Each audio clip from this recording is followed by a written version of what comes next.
رب کریم نے ارشاد فرمایا الیوم اکملت لکم دینکم، آج میں نے تمہارے لیے تمہارا دین مکمل کر دیا ہے، مکمل ہو گیا دین، اس کے بعد کوئی اور دین نہیں آئے گا۔ اس آیت نے بتا دیا کہ حضور آخری نبی ہیں، دین مکمل ہو گیا، اب کسی اور پیغمبر کی، رسول کی، دین کی، کتاب کی ضرورت باقی۔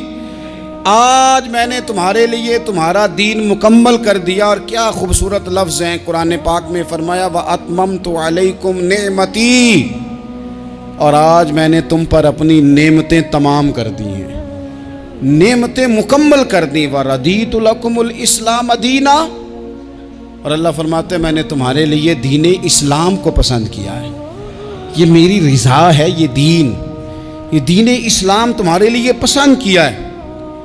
کوئی بندہ ساری زندگی مخلوق کی خدمت کرے، ساری زندگی رستوں سے کانٹے اٹھائے، ساری زندگی خیر کا کام کرے، کسی کو تکلیف نہ دے، لیکن اگر مسلمان نہیں نا، اگر کلمہ نہیں نہ پڑھتا، تو اس کی ساری عمر کی خیر بھی کسی کام کی نہیں۔ اس لیے کہ رب فرماتا ہے جڑ دین اسلام ہے، جڑ ہوگی تو پھر شاخیں قبول کی جائیں گی نا، تو اگر جڑ ہی سرے سے نہیں ہے تو خیر کرنے کا معنی۔ کچھ لوگ کفار کی، مشرکین کی تعریف کرتے ہیں کہ جناب بلے بلے اتنے ویلفیئر کام ہو رہے ہیں، تو یاد رکھو سب سے ضروری جڑ ہے۔ قرآن پاک میں رب تعالیٰ نے منافقین، مشرکین اور کفار کے اعمال کی بنیاد اس طرح کی بتائی ہے کہ جس طرح پتھر پر تھوڑی گرد پڑ جائے، ذرا ہوا کا جھونکا ہے یا بارش آئے تو پتھر صاف کا صاف ہو جاتا ہے۔ ان کے اعمال اس طرح کے ہیں۔ اس خیر کا کیا مطلب کہ جس خیر میں ایمان ہی شامل نہیں؟ جب تک بندہ مومن نہ ہو اس کا کوئی عمل بھی اللہ کی بارگاہ میں قابل قبول نہیں ہوتا۔ یہ آیت نازل ہو گئی، فرمایا دین مکمل ہو گیا۔ او میرے بھائیو، خدا را سوچو، کوئی شے مکمل نہیں دنیا میں، کوئی شے بھی۔ کروڑوں کا مکان بنا لو پھر بھی کوئی نہ کوئی نقص نکل ہی آتا ہے۔ کوئی دنیا میں شے مکمل ہے ہی نہیں۔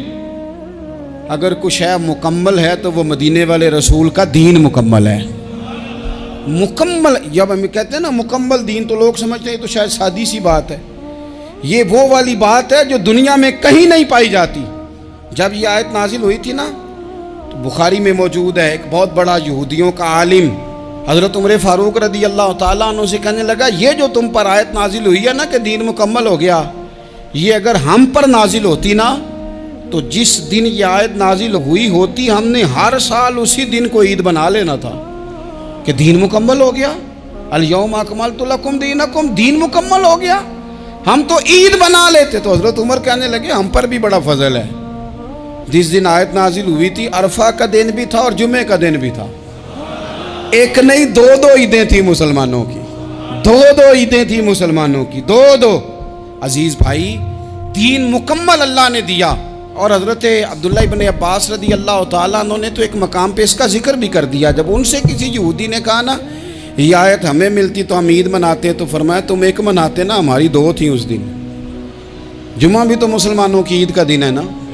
بہت سارے لوگ ہیں بیچارے جو کہتے ہیں اسلام میں عیدیں صرف دو ہیں، اور وہ بھی صرف پریشانی انہیں عید میلاد النبی والے دن ہوتی ہے، اس کی آگے پیچھے نہیں ہوتی۔ حالانکہ نبی پاک علیہ السلام نے کہا ہر جمعہ بھی عید ہے، خود حضور نے فرمایا، لیکن وہ اڑ جاتے ہیں کہ نہیں عیدیں صرف دو ہی ہیں۔ بھائی آپ یہ کہہ سکتے ہیں کہ اسلام کی معروف عیدیں دو ہیں، اپنے معنی اور مفہوم کے لحاظ سے جس کو یوم عید کہا جائے وہ عیدیں دو ہیں۔ تو نبی پاک صلی اللہ تعالیٰ علیہ وسلم نے میدان عرفات میں خطبہ دیا۔ یہ جو واعظ و نصیحت ہے نا، خطبہ، تقریر، یہ دنیا کر رہی ہے، کرتی رہے گی، کرتی چلی آئے گی، اور اس کو میرے نبی پاک علیہ السلام نے پسند فرمایا۔ خیر کی بات کرنے والے کو حضور نے دعا دی۔ محبوب فرمانے لگے اللہ جو میری حدیثیں یاد کر کے آگے پہنچائے اس کے چہرے کو تر و تازہ رکھنا۔ یہ ابلاغ دین بہت بڑی بات ہے اگر کوئی خلوص نیت سے کرے۔ لیکن کائنات ارضی میں وہ جو حضور کا خطبہ حجۃ الوداع ہے، وہ دستور ہے، وہ منشور ہے۔ انسانی حقوق پر اس سے بڑا چارٹر نہ پہلے کبھی تھا نہ قیامت تک دوبارہ بن سکتا ہے۔ اس کو خطبہ حجۃ الوداع کیوں کہتے ہیں؟ ایک تو مطلب یہ کہ حضور نے یہی آخری آج کیا، اور دوسری بات یہ تھی کہ اس خطبے کے تھوڑے ہی عرصے بعد میرے نبی پاک نے وصال ظاہری فرمایا، اور اس خطبے کو رسول پاک صلی اللہ تعالیٰ علیہ وسلم نے شروع کہاں سے فرمایا؟ یہ خطبہ دیکھیں شروع کہاں سے ہو رہا ہے۔ انسان دنیا میں ملتا بھی ہے، جدا بھی ہوتا ہے، یہ جو جدائی کا وقت ہوتا ہے نا، جدائی کا، شاید بڑی سوچ سمجھ کے کہا تھا حضرت میاں صاحب نے، بڑی غور کر کے انہوں نے کہا تھا کہ دریا کنڈے روخ نہ لائیے، جو آوے روڑ جاوے۔ آپ میدان میں درخت لگاتے ہیں تو کبھی پھل گرتا ہے تو زمین پہ گرتا ہے، اٹھا لیتے ہیں۔ اگر دریا کے کنارے ہو تو وہ تو دریا میں گرے گا اور روڑ جائے گا، چلا گیا، بہہ گیا۔ فرمانے لگے دریا کنڈے روخ نہ لائیے، جو آوے روڑ جاوے، تے پردیسی نال نہ یاری لائیے، او دا جدوں دل کرے ٹر جاوے، وہ تو چلا جاتا ہے۔ یہ خطبہ شروع کہاں سے ہو رہا ہے؟ یعنی ابھی آغاز کلام ہے، بات آگے آئے گی، آغاز کلام ہے۔ میں کہہ چکا ہوں ولی شاید عبادت کر کے بنے، تقوی اختیار کر کے بنے، ولی اللہ کی حرام کردہ ہر شے سے اجتناب کر کے بنے، وہ جس میں شبہ ہے اس سے بھی بچے تو پھر ولی بنے۔ لیکن صحابی تو حضور کی زیارت سے بنتا ہے نا، نبی پاک کی زیارت سے بنتا ہے، اور صحابہ تو وہ صحابہ تھے جن کی ہر صبح عید ہوتی تھی، خدا کا قرب حاصل تھا، نبی کی دید ہوتی تھی۔ وہ تو اس طرح کا ماحول تھا کہ نبی پاک نے فرمایا حضرت ابو ہریرہ سے یہیں بیٹھے رہتے ہو، تھوڑا ذرا کبھی کوئی کام بھی کر لیا کرو، وقفے سے ملنے سے محبت بھی بڑھتی ہے۔ تو حضرت ابو ہریرہ اٹھے اور ستون کے پیچھے سے ہو کے واپس آ گئے۔ فرمایا آ گئے ہو؟ عرض کی حضور دل ہی نہیں لگتا تو جائیں کہاں؟ وہ جو حضور سے آ کے کہتے تھے نا یا رسول اللہ صلی اللہ علیہ وسلم، حضرت صوبان بن مالک، حضور نے فرمایا پریشان دکھائی دیتے ہو؟ کہا یا رسول اللہ ایک بات پریشان کرتی ہے۔ کہا وہ کیا؟ عرض کی حضور دل بے چین ہوتا ہے تو زیارت کو آ جاتا ہوں، آج ایک عجیب خیال آیا ہے، عجیب خیال آیا ہے، اور اس نے عجیب رنگ طبیعت میں بھر دیا ہے۔ فرمایا تمہیں کیا خیال آیا؟ عرض کی یا رسول اللہ صلی اللہ علیہ وسلم آج خیال آیا ہے کہ صوبان ہے، تو حضور کا غلام ہے، جنت تو حضور کے صدقے ملے گی، لیکن یہ ہے کہ حضور تو ہوں گے نا نبیوں کے ساتھ، تجھے ملے گی پر ملے گی تو غلاموں کے محلے میں نا۔ تو دل میں خیال آیا کہ وہاں زیارت بھی ہوگی کہ نہیں؟ او جنت میرے کس کاری جتھے یار نظر نہ آوے، زیارت بھی ہوگی کہ نہیں؟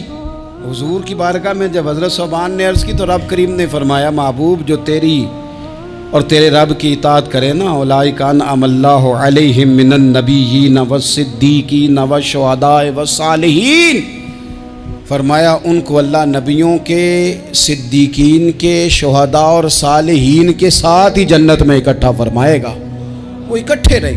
تو جن کو تو جنت میں بھی حضور کی زیارت کے بغیر چین نہیں تھا، ان کو حضور نے خطبہ حجۃ الوداع شروع کرتے وقت پہلا جملہ پتہ کیا کہا؟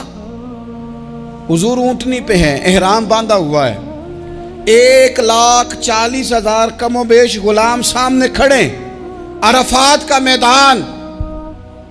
محبوب فرمانے لگے پہلا جملہ، جو درد والے تھے وہ تڑپ گئے، یہ سارے درد والے تھے لیکن کچھ زیادہ مزاج شناس تھے۔ محبوب نے پہلا جملہ کہا، حضور فرمانے لگے لوگوں جس طرح آج اکٹھے ہوئے ہیں شاید اس کے بعد دوبارہ ہم اکٹھے نہ ہوں۔ پہلا اعلان ہی کر دیا کہ یہ تمہارے ساتھ جو آج خطبہ ہے نا، اس میں اشارہ دے دیا کہ دوبارہ نہیں جمع ہوگے، اگلا حج نہیں کرنا، بس ختم ہوئی بات۔ یہ آخری پہلی بات ہی حضور نے یہ بیان کی۔ اب وہ اتنے دل نرم ہو گئے حضور کی بات سن کے، آنکھوں میں آنسو اس طرح آ گئے، طبیعت کا ملان اتنا بڑھ گیا کہ ہر ایک کا دل کشکول بن گیا، ہر طرف سے آہیں اور سسکیاں ہیں کہ حضور کے وہ جملے یوں صحابہ لے رہے تھے جب آپ سے کوئی کہہ دے کہ بھائی یہ وقت بس آخری ملاقات کا ہے، تو پھر انہوں نے وہ تو حضور کی ہر بات ہی توجہ سے سنتے تھے، پر یہاں جو انداز بن گیا وہ انوکھا بن گیا۔ فرمایا شاید دوبارہ ملاقات نہ ہو۔ پھر میرے کریم محبوب صلی اللہ تعالیٰ علیہ وسلم نے فرمایا جس طرح تمہارے لیے یہ شہر حرمت والا ہے، مکہ حرمت والا ہے نا، ایک نیکی کرو تو مکے میں 1,00,000 کا ثواب، حرم مکہ میں ایک گناہ کرو تو